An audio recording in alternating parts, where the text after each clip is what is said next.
लचकी कमरिया बन जाई लवंडा हम त पेनी के सड़िया।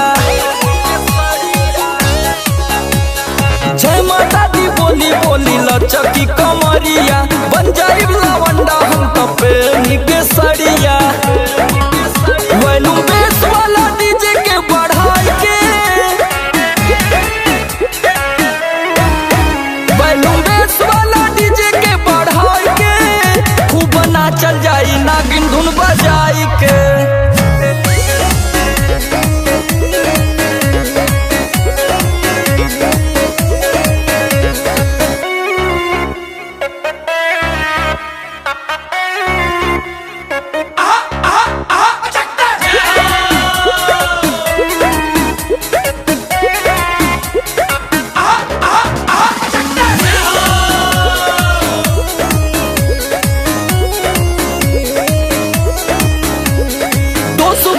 कटी जाई माई के दुआरिया साल भर धारी ना कवनो बेमरिया।